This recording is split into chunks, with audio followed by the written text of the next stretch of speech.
Florida নৃশংস হত্যাকাণ্ডের শিকার পিএইচডি শিক্ষার্থী বৃষ্টির মরদেহ গ্রামের বাড়ি মাদারীপুরের চর গোবিন্দপুরে পৌঁছেছে। শেষবারের মতো দেখতে জড়ো হয়েছেন আত্মীয় স্বজন সহ প্রতিবেশীরা। সেখান থেকে সরাসরি যুক্ত হচ্ছেন সহকর্মী কাজী মনিরুজ্জামান। মনিরুজ্জামান, বৃষ্টিকে কখন দাফন করা হবে, এই নির্মম হত্যাকাণ্ডের বিষয়ে কি বলছেন পরিবার ও প্রতিবেশীরা?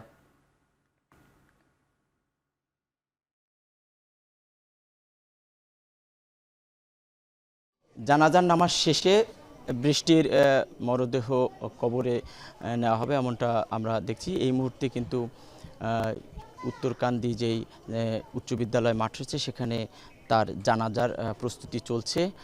পরিবারের সদস্যরা এবং এলাকাবাসী, তার শুভাকাঙ্ক্ষী এবং তার সহপাঠী যারা ছিলেন তারা এই জানাজার নামাজে অংশগ্রহণ করেছেন। আনুষ্ঠানিকতা চলছে।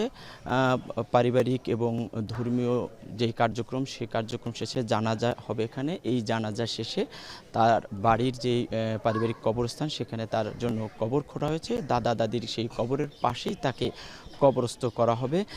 আর কিছুক্ষণ পরেই এই কবর দেওয়া হবে এমনটাই আমরা দেখছি। তো এই মুহূর্তে কিন্তু পুরো এই মাঠ, জানাজার মাঠে কিন্তু লোকের লোকারণ্য এবং প্রত্যেকেই কিন্তু ভারাক্রান্ত, প্রত্যেকেই এই বৃষ্টির আত্মার মাগফিরাত কামনা করছেন।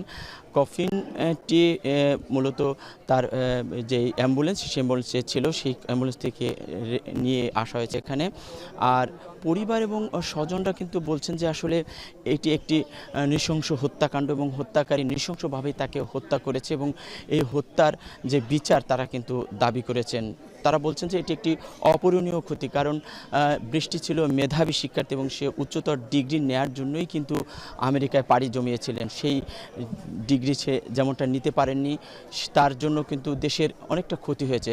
পরিবারের তার মা এবং বাবার সাথে কথা হয়েছে, তারা বলছেন যে তার আশা ছিল সে সেই ইঞ্জিনিয়ারিং পড়া শেষ করে পিএইচডি অর্জন করে সে দেশে এসে একটি ব্যবসা দেবেন। সেই ব্যবসায় তার এলাকার মানুষ এবং অনেক মানুষেরই কর্মসংস্থান হবে।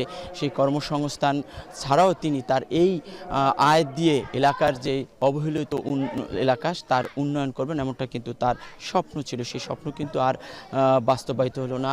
দেশে আর তার জীবিত ফেরা হয়নি, তার মরদেহ এসেছে এবং সেই মরদেহ নিয়ে কিন্তু এলাকাবাসী, পরিবার সবাই কিন্তু মর্মাহত। এলাকার পরিবেশ কিন্তু আমরা সকাল থেকে লক্ষ্য করছি যে আসলে শোকাবহ পরিবেশ বিরাজ করছে এবং সকলের মধ্যেই কিন্তু কান্না জড়িত কণ্ঠে তারা বিভিন্ন অভিযোগ করছেন যে একটি উন্নত রাষ্ট্রে এরকম একটি মৃত্যু তারা কোনোভাবে মেনে নিতে পারছেন না। তারা প্রত্যেকেই এর দৃষ্টান্তমূলক শাস্তি দাবি করেছেন। জাওয়াদ। মাদারীপুর থেকে সহকর্মী মনিরুজ্জামান জানাচ্ছিলেন ফ্লোরিডায় হত্যাকাণ্ডের শিকার বাংলাদেশ শিক্ষার্থী বৃষ্টির নামাজে জানাজা এবং দাফনের সবশেষ খবর।